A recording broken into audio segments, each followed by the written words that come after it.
Hi friends, welcome back. ഇതാണ് IQOO Neo 7 Pro. ഏറ്റവും recent ആയിട്ട് ഇറങ്ങിയിരിക്കുന്ന IQOOന്റെ കിഡിലൻ ഗെയിമിംഗ് ഫോൺ. വേണമെങ്കിൽ ബെസ്റ്റ് ഫോൺ അണ്ടർ 35,000 എന്നോ അല്ലെങ്കിൽ 35,000 റേഞ്ചിലെ ഏറ്റവും ബെസ്റ്റ് ഫോൺ എന്ന് ഇനി ഒരുപാട് പേര് റെക്കമെൻഡ് ചെയ്യാൻ പോകുന്ന ആ ഫോൺ IQOO Neo 7 Pro. ആദ്യം തന്നെ ഇതിന്റെ മൊത്തം പവറും ഷോർട്ട് ആയിട്ടൊന്ന് പറയാം. Snapdragon 8+ Gen1 എന്ന് പറയുന്ന കിഡിലൻ പ്രൊസസർ പ്ലസ് ഇൻഡിപെൻഡന്റ് ഗെയിമിംഗ് ചിപ്പും ഉൾപ്പെടുന്നു. 6.78 ഇഞ്ച് വരുന്ന 120 ഹെർട്സിന്റെ AMOLED display, X axis linear മോട്ടോറും കാര്യങ്ങളും ഇതിനകത്ത് ഉൾപ്പെടുന്നുണ്ട്. സ്മാർട്ട് 3D കൂളിംഗ് സിസ്റ്റവും ഇതിന്റെ ഭാഗമാണ്. 120 വാട്ടിന്റെ ഫ്ലാഷ് ചാർജർ ഇതിന്റെ ഒപ്പം തന്നെ കിട്ടുന്നുണ്ട്. 50 MP കിഡിലൻ ക്യാമറയും ഉൾപ്പെടുന്നു. സോ ഇതൊക്കെയാണ് IQOO Neo 7 Proയുടെ മെയിൻ ആയിട്ടുള്ള പോയിന്റുകൾ. ആദ്യമായിട്ട് ഈ ഒരു ഫോണിന്റെ ക്വിക്ക് അൺബോക്സിംഗ് തന്നെ ഒന്ന് കാണാം. ഈ ബോക്സിലാണ് IQOO Neo 7 Pro വന്നത്. ബോക്സ് ഓപ്പൺ ചെയ്യുമ്പോൾ അതിൽ നമുക്ക് ഫോണാണ് ആദ്യം കിട്ടിയത്. പിന്നെ ഒരു നല്ല ക്വാളിറ്റി കേസ്, കുറച്ച് ഡോക്യുമെന്റേഷൻ, 120 വാട്ടിന്റെ ചാർജർ, ടൈപ്പ് സി കേബിൾ, ഇത്രയും കാര്യങ്ങളാണ് ഇതിന്റെ ബോക്സിൽ ഉണ്ടായിരുന്നത്. മൊത്തം കാര്യങ്ങൾ മാറ്റി വെക്കാം.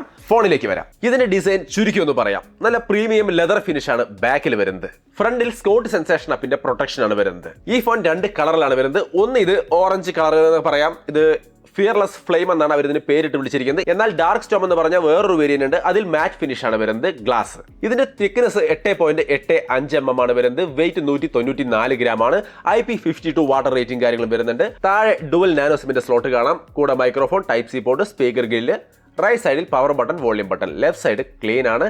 ടോപ്പിൽ IR ബ്ലാസ്റ്ററും സെക്കൻഡറി നോയ്സ് ക്യാൻസലിംഗ് മൈക്രോഫോണും കാണാം. സോ ഇതാണ് ഇതിന്റെ ഒരു ഓവർവ്യൂ. ഡിസൈൻ നല്ല ക്വാളിറ്റി തന്നെ. ഇനി നമുക്ക് ഇതിന്റെ പ്രധാനപ്പെട്ട മേഖലയിലേക്ക് വരാം. പെർഫോമൻസ്. ഇതിന് അവർ പറയുന്നത് ഡുവൽ ചിപ്പ് പവർ എന്നാണ്. അതായത് രണ്ട് തരത്തിലുള്ള ചിപ്പുകൾ വരുന്നുണ്ട്. ഒന്ന് മെയിൻ ആയിട്ടുള്ള Snapdragon 8+ Gen1 എന്ന പ്രോസസറുമായിട്ടാണ് ഈ ഒരു ഫോൺ വരുന്നത്. കൂട്ടത്തിൽ ഇൻഡിപെൻഡന്റ് ഗെയിമിംഗ് ചിപ്പും വരുന്നുണ്ട്. LPDDR5 റാം ഉണ്ട്. UFS 3.1 സ്റ്റോറേജ് ഉണ്ട്. Fun touch OS 13 Android 13 based ആണ്. 2 വർഷത്തെ ആൻഡ്രോയിഡ് അപ്ഡേറ്റും 3 വർഷത്തെ സെക്യൂരിറ്റി അപ്ഡേറ്റും കമ്പനി ഓഫർ ചെയ്യുന്നുണ്ട്. കുറച്ച് ബ്ലോട്ട് OS ഒക്കെ ഇതിൽ അകത്തൊക്കെ കാണാം. നമുക്ക് അതൊക്കെ അങ്ങ് അൺഇൻസ്റ്റാൾ ചെയ്ത് കളയാവുന്നേ, വേറെ ഇഷ്യൂസ് ഒന്നുമില്ല. പിന്നെ ഇതിനകത്ത് ഈ ഇൻഡിപെൻഡന്റ് ഗെയിമിംഗ് ചിപ്പും കാര്യങ്ങൾക്ക് ഉൾപ്പെടുന്നതുകൊണ്ട് തന്നെ ഒട്ടനവധി സ്പെഷ്യൽ ഫീച്ചറുകളുണ്ട്. സ്പെഷ്യലായിട്ടും അത് ഗെയിം കളിക്കുന്ന ആൾക്കാർക്കുള്ള ഫീച്ചേഴ്സ് ആണ്. ആ ചിപ്പിന്റെ ഉദ്ദേശം ഗെയിം ഫ്രെയിം ഇന്റർപ്ലേഷൻ ഒക്കെ ചെയ്ത് ഗെയിമിന്റെ ഫ്രെയിം റേറ്റ് ഒക്കെ ഒന്ന് കൂട്ടി കാണിക്കുക. ഗെയിമിന്റെ ഡിസ്പ്ലേയിൽ ഗെയിം കാണുമ്പോൾ നമുക്ക് അതിന് HDR ലെവലിലേക്കൊക്കെ ഇൻക്രീസ് ചെയ്ത് ക്വാളിറ്റി അല്ലെങ്കിൽ കളറും കാര്യങ്ങളൊക്കെ ഒന്ന് ബൂസ്റ്റ് ചെയ്ത് കാണിക്കുക. 90 FPS ഗെയിം കളിക്കുമ്പോഴും ആ ബാറ്ററി കൺസംഷനൊക്കെ ഒന്ന് കുറച്ച് പിടിക്കുക തുടങ്ങിയ കാര്യങ്ങളൊക്കെയാണ് ഈ പറഞ്ഞ ആളുടെ ഒരു പ്രത്യേക കഴിവ്, അല്ലെങ്കിൽ അതിന് വേണ്ടിയാണ് ആ ഒരു ചിപ്പ് വെച്ചിരിക്കുന്നത്. ഗെയിമിങ്ങിലേക്ക് വരുമ്പോൾ നമുക്ക് ഇതിനകത്ത് മോഷൻ കൺട്രോൾ പോലുള്ള കാര്യങ്ങളുണ്ട്. നിങ്ങൾക്ക് അതിൻ്റെ ഒരു ചെറിയ ക്രിയേറ്റീവ് ഇവിടെ കാണാം. അതായത് നമ്മൾ ഈ ഫോൺ ഇങ്ങനെ കയ്യിൽ പിടിച്ചിട്ട് നമുക്ക് പീക്കിനൊക്കെയാണ് നമ്മൾ ഈ മോഷൻ സെൻസർ എനേബിൾ ചെയ്ത് കൊടുക്കുന്നെങ്കിൽ നമുക്ക് ലെഫ്റ്റ് സൈഡിലേക്ക് ഒന്ന് പീക്ക് ചെയ്ത് ഫയർ ചെയ്യണം. ഒരു ഫയറിംഗ് ഗെയിം ആണെങ്കിൽ നമ്മൾ ഈ ഫോൺ ഇങ്ങോട്ടൊന്ന് ചെരിച്ച് കഴിഞ്ഞാൽ നമ്മളിങ്ങനെ എത്തിച്ച് നോക്കുന്ന പോലെ ഒരു ആക്ഷൻ അവിടെ ആ ഒരു പീക്ക് ബട്ടൺ കറക്റ്റായിട്ട് ആക്ടിവേറ്റ് ആവും. ഇപ്പുറത്തേക്കാണ് ശരിക്കുന്നെങ്കിൽ ഈ ബട്ടൺ കറക്റ്റായിട്ട് ആക്ടിവേറ്റ് ആവും. അതിന് തക്ക രീതിയിൽ ആ ഒരു ബട്ടണുകൾ സെറ്റ് ചെയ്താൽ മാത്രം മതി. മോഷൻ കൊണ്ട് ഇതിനെ കൺട്രോൾ ചെയ്യാൻ പറ്റും. പിന്നെ സപ്പോർട്ട് ചെയ്യുന്ന ഗെയിമുകളെയൊക്കെ 120 FPS വരെ നമുക്ക് ഫ്രെയിം ഇന്റർപോളേഷനിലൂടെ ഫ്രെയിം റേറ്റ് കൂട്ടി കാണിച്ചു തരും. സോ കുറച്ചുകൂടി ബെറ്റർ ആയ ഒരു ഗെയിമിംഗ് എക്സ്പീരിയൻസ് കിട്ടും. പിന്നെ ഇതിനകത്ത് സ്മാർട്ട് 3D കൂളിംഗ് സിസ്റ്റം ഒക്കെ വരുന്നുണ്ട്. ഇതിൽ വരുന്നത് 4013 mm vapour chamber cooling system ആണ്. IQOO Neo 6 അപേക്ഷിച്ചിട്ട് 167% ലാർജർ ആണെന്നാണ് പറയുന്നത്. ഇതിന്റെ ഹീറ്റും കാര്യങ്ങളൊക്കെ മനസ്സിലാക്കാൻ വേണ്ടിയിട്ട് അതിനകത്ത് 10 high precision NTC temperature sensors ഒക്കെ വെച്ചിട്ടുണ്ടെന്നാണ് പറയുന്നത്. ഹീറ്റൊക്കെ ചേഞ്ച് ആവുന്നത് മനസ്സിലാക്കാൻ വേണ്ടിയിട്ട് അതിനനുസരിച്ചാണ് അതൊക്കെ കൂടി വർക്ക് ചെയ്യാൻ പോകുന്നത്. ഇതിന്റെ ഗ്രാഫൈറ്റ് ഏരിയ വരുന്നത് 7518 mm ഒക്കെയാണ് എന്നാണ് പറയുന്നത് അവർ. എന്തായാലും അതൊന്നും നമുക്ക് ഇവിടെ നിന്ന് നോക്കിയാൽ കാണാൻ പറ്റില്ല.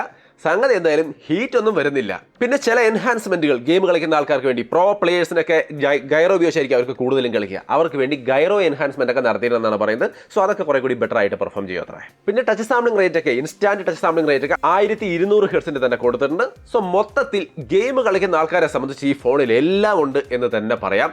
3.5 mm ജാക്ക് ഒഴികെ അതൊരു അത്യാവശ്യ സാധനമായിരുന്നു. അവരത് ഒഴിവാക്കിയിട്ടുണ്ട് എന്തായാലും. പിന്നെ ന്യൂ സ്റ്റേറ്റ്, PUBGയുടെ ന്യൂ സ്റ്റേറ്റിലേക്ക് നമുക്ക് 90 FPS വരെ ഗെയിം കളിക്കാൻ പറ്റും. അതും ഒരു അഡ്വാൻറ്റേജ് ആണ്. സോ അങ്ങനെ ഗെയിമിങ്ങിന് വേണ്ടുന്ന എല്ലാ ഘടകങ്ങളും ഇതിനകത്തുണ്ട്.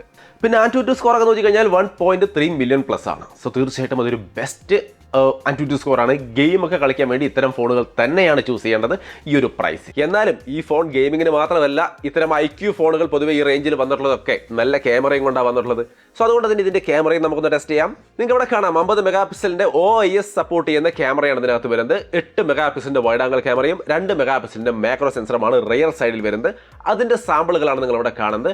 എങ്ങനെയുണ്ട് ക്വാളിറ്റി? കൊള്ളാവോ? ഒപ്പം തന്നെ ഫ്രണ്ടിൽ 16 മെഗാപിക്സലിന്റെ സെൽഫി ക്യാമറയും വരുന്നുണ്ട്. ഓവറോൾ എല്ലാ സിറ്റുവേഷനിലും നല്ല കിഡിലൻ പെർഫോമൻസ് തന്നെയാണ് ഈ ഒരു ഫോണിന്റെ ക്യാമറാസ് നമുക്ക് തരുന്നത്. വീഡിയോയിലേക്ക് വന്നു കഴിഞ്ഞാൽ മെയിൻ ക്യാമറയിൽ നമുക്ക് 4K ഒക്കെ ഷൂട്ട് ചെയ്യാം. ആ ഒരു വീഡിയോ ക്വാളിറ്റി ഈ കാണുന്ന തരത്തിലാണ് ഉണ്ടായിരിക്കുക. സംഗതി എങ്ങനെയുണ്ട്, നിങ്ങൾക്കിത് മതിയായതായിട്ട് തോന്നുന്നുണ്ടോ അതോ ഇനിയും കുറച്ച് ബെറ്റർ ആവണമെന്നുണ്ടോ? 4K വീഡിയോ ക്വാളിറ്റി എന്തായാലും കൊള്ളാമല്ലേ. സെൽഫി വീഡിയോ ഈ കാണുന്ന തരത്തിലാണ് വരുന്നത്. അത് ഫുൾ HD സപ്പോർട്ട് ചെയ്യുന്നുള്ളൂ. ബട്ട് എങ്കിലും ഈ കാണുന്ന തരത്തിലുള്ള ഒരു ക്വാളിറ്റി അത് തരുന്നുണ്ട്. ആർട്ടിഫിഷ്യൽ ലൈറ്റിലും ഫോട്ടോസും വീഡിയോസും ഒക്കെ നിങ്ങൾക്ക് ഇവിടെ കാണാൻ ഞാൻ ഷെയർ ചെയ്യുന്നുണ്ട്.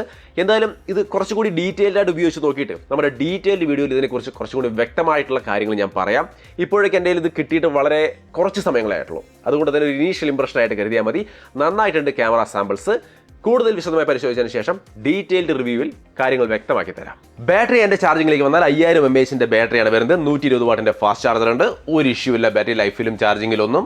50% 8 മിനിറ്റ് കൊണ്ട് ചാർജ് ആവും. അത്രയും 100% ആവാൻ 25 മിനിറ്റ് മതി എന്നൊക്കെയാണ് പറയുന്നത്. 5 മിനിറ്റ് ചാർജ് ചെയ്താൽ തന്നെ 2 മണിക്കൂർ കളിക്കാനുള്ള ചാർജ് കയറി കിട്ടുമെന്നൊക്കെ അവർ അവകാശപ്പെടുന്നുണ്ട്.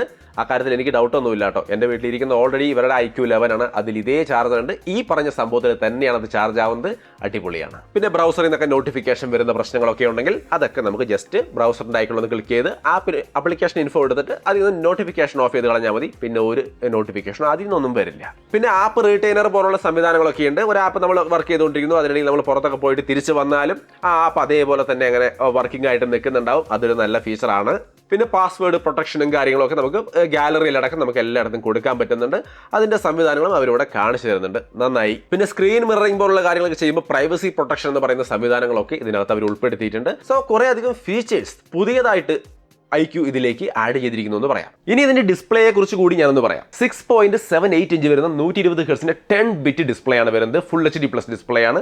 ഒരു തരത്തിലുള്ള ഇഷ്യൂസും ഇല്ല. പക്ക സ്മൂത്ത് ആയിട്ട് കാര്യങ്ങളൊക്കെ ഇതിനകത്ത് നടക്കും. പീക്ക് ബ്രൈറ്റ്നസ് ഒക്കെ 1300 നിറ്റ്സ് വരുന്നുണ്ട്. 2160 ഹെർട്സിന്റെ PWM ഡിമ്മിങ്ങും കാര്യങ്ങളൊക്കെ വരുന്നുണ്ട്. നമ്മുടെ കണ്ണിനെയൊക്കെ പ്രൊട്ടക്ട് ചെയ്യാൻ വേണ്ടിയിട്ട് ആ സംവിധാനങ്ങളൊക്കെ വർക്ക് ചെയ്യും. നെറ്റ്ഫ്ലിക്സിലൊക്കെ HDR-ലൊക്കെ കണ്ടന്റുകൾ കാണാം. അതിനൊന്നും യാതൊരു തടസ്സവും ഇല്ല. യൂട്യൂബിലെ കണ്ടന്റും കാര്യങ്ങളൊക്കെ നമുക്ക് ഈ കാണുന്ന തരത്തിൽ മനോഹരമായിട്ട് കാണാം. വിഷ്വൽ ക്വാളിറ്റിക്കൊന്നും യാതൊരു പ്രശ്നവുമില്ല. സൺലൈറ്റ് വിസിബിലിറ്റിയും ഡബിൾ ഓക്കെയാണ്. സൗണ്ട് ക്വാളിറ്റി ഡുവൽ സ്റ്റീരിയോ സ്പീക്കറാണ് വരുന്നത്. സൗണ്ട് ക്വാളിറ്റി നമുക്ക് ജസ്റ്റ് ഒന്ന് കേട്ടു നോക്കാം.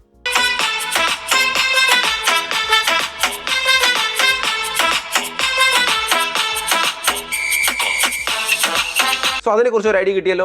ഇനി ഇൻ ഡിസ്പ്ലേ ഫിംഗർ പ്രിന്റ് സെൻസറാണ് വരുന്നത്. അതിന്റെ പെർഫോമൻസിൽ ഒരു ഇഷ്യൂ ഇല്ല. Optical in display fingerprint സെൻസറാണ്. നൈസ് ആയിട്ട് വർക്ക് ചെയ്യുന്നുണ്ട്. ഇതിന്റെ സ്ക്രീൻ ടു ബോഡി റേഷ്യോ വരുന്നത് 93.11% ആണ്. ഏകദേശം ഒരു നല്ല ഫുൾ സ്ക്രീൻ വ്യൂവിംഗ് എക്സ്പീരിയൻസ് നമുക്ക് കിട്ടുന്നുണ്ട്. ഇത് 2 വേരിയന്റ് ആണ് വരുന്നത്. 8GB RAM 128GB സ്റ്റോറേജും 12GB RAM 256GB സ്റ്റോറേജും വരുന്നുണ്ട്. എക്സ്റ്റൻഡ് RAM 3.0 സപ്പോർട്ട് ചെയ്യുന്നുണ്ട്. അതായത് 8GB റാമിന്റെ മോഡലിന്റെ കൂടെ 8GB RAM കൂടി സ്റ്റോറേജ് ആഡ് ചെയ്ത് ഉപയോഗിക്കാൻ പറ്റും. ഇല്ല നിങ്ങൾ ഇനി 12GB RAM ആണ് എടുക്കുന്നെങ്കിൽ അതിൽ 8GB RAM കൂടി ആഡ് ചെയ്തുകൊണ്ട് ഒരു 18, 19, 20GB RAM ഒക്കെ ഉള്ള പോലെ നൈസായിട്ട് ഉപയോഗിക്കാൻ പറ്റും. പിന്നെ Wi-Fi 6, Bluetooth 5.3, Wideband 11 സർട്ടിഫിക്കേഷൻ അങ്ങനെയുള്ള കാര്യങ്ങളൊക്കെ ഉണ്ട്. NFC ഇല്ല കേട്ടോ, അത് ഓർത്ത് വെച്ചോളൂ. പിന്നെ ഇതിന്റെ കോൾ ക്വാളിറ്റി പോലുള്ള കാര്യങ്ങളൊന്നും യാതൊരു ഇഷ്യൂസും ഇല്ല. നല്ല ഡീസന്റ് കോൾ ക്വാളിറ്റി കിട്ടുന്നുണ്ട്. നെറ്റ്വർക്ക് റിസപ്ഷനിൽ ഇഷ്യൂസ് ഉണ്ടായിരുന്നില്ല. 5G ഉണ്ട്. എല്ലാം സെറ്റപ്പാണ്. 5 5G ബാൻഡൊക്കെ വരുന്നുണ്ട്. സോ കണക്ടിവിറ്റി കോൾ ആ കാര്യങ്ങളിലൊന്നും വേറെ യാതൊരു ഇഷ്യൂസും ഇല്ല. ഇനി ഇതിന്റെ പ്രൈസിങ്, കൃത്യമായ പ്രൈസിങ് എത്രയാണെന്ന് നമുക്ക് ഇപ്പോഴേക്ക് അറിയില്ല. വീഡിയോ ഷൂട്ട് ചെയ്യുന്ന സമയത്ത് നമുക്ക് അറിയില്ല. അറിയുന്ന വഴിക്ക് ഡിസ്ക്രിപ്ഷനിൽ ആഡ് ചെയ്യാം. എങ്കിലും എത്ര രൂപ വരും എന്ന് ചോദിച്ചാൽ 35,000 രൂപ റേഞ്ചിലാണ് ഇതിൻ്റെ പ്രൈസ് എന്നാണ് എനിക്ക് അറിയാൻ കഴിഞ്ഞത്. ഏകദേശം ആ റേഞ്ചിലായിരിക്കും. അങ്ങനെയാണെങ്കിൽ തന്നെയും ഓഫറിൽ 32,000 രൂപ റേഞ്ചിൽ വരെ ഇത് കിട്ടാൻ സാധ്യതയുണ്ട് എന്നാണ് കേൾക്കുന്നത്. അങ്ങനെയാണെങ്കിൽ ഈ ഒരു ഫോൺ വന്നിട്ട് ബെസ്റ്റ് ഫോൺസ് അണ്ടർ 35,000 എന്ന് പറയുന്ന കാറ്റഗറിയിലെ ഒന്നാമത്തെ റെക്കമെൻഡേഷൻ ആയിരിക്കും. അതുകൊണ്ട് തന്നെ ഇതിൻ്റെ ഒരു ഡീറ്റെയിൽഡ് വീഡിയോ ഞാൻ ചെയ്യാൻ ഉദ്ദേശിക്കുന്നുണ്ട്. വരും സമയങ്ങളിൽ നമ്മൾ ആ ഡീറ്റെയിൽഡ് വീഡിയോ അപ്ലോഡ് ചെയ്യും. കാണാൻ മറക്കരുത്. അതിനുവേണ്ടി നമ്മുടെ ചാനൽ കൃത്യമായിട്ട് ഫോളോ ചെയ്ത് വെച്ചോളൂ. ബെല്ലൈക്കൺ എനേബിൾ ചെയ്യാൻ മറക്കണ്ട. പിന്നെ ഇത് അവൈലബിൾ ആയിരിക്കുന്നത് ആമസോണിലാണ്. പർച്ചേസ് ചെയ്യാനുള്ള ലിങ്ക് ഞാൻ ഡിസ്ക്രിപ്ഷനിൽ കൊടുക്കാം. തീർച്ചയായിട്ടും ചെക്ക് ചെയ്യാം. പിന്നെ IQOOന്റെ സർവീസ് സെൻ്ററൊക്കെ ഇഷ്ടം പോലെയുണ്ട്. അതാ നിങ്ങൾക്ക് ഇവിടെ സ്ക്രീനിൽ കാണാം. അതിൻ്റെ ഡീറ്റെയിൽസ് ഒക്കെ തീർച്ചയായിട്ടും സർവീസിൻ്റെ കാര്യത്തിൽ നിങ്ങൾക്ക് IQOOനെ വിശ്വസിക്കാം. വിവോയുടെ സർവീസ് സെൻ്റർ ആണെന്നേ എല്ലായിടത്തും ഉണ്ട്. എന്തായാലും നിങ്ങൾക്ക് എന്താണ് ഞാൻ ഈ പറഞ്ഞ കാര്യങ്ങളിൽ നിന്ന് തോന്നിയത്? ഈ ഫോൺ നന്നായിട്ട് തോന്നിയോ? ഇതിൻ്റെ എന്തൊക്കെ കാര്യങ്ങൾ നിങ്ങൾക്ക് അറിയാനുണ്ട്? എല്ലാ കാര്യങ്ങളും കമൻറ്റ് ചെയ്തോളൂ. എല്ലാ കാര്യങ്ങളും ഉൾപ്പെടുത്തിക്കൊണ്ട് ഡീറ്റെയിൽഡ് ആയിട്ടുള്ള വീഡിയോ നമ്മൾ താമസിയാതെ പബ്ലിഷ് ചെയ്യും. സോ പത്രമാണ് നമ്മുടെ ഇന്നത്തെ ഒരു വീഡിയോ ഇഷ്ടപ്പെട്ടാൽ ലൈക്ക് ചെയ്യാനും ഷെയർ ചെയ്യാനും മറക്കണ്ട. വീണ്ടും ഒരു വീഡിയോ ആയിട്ട് കാണാം.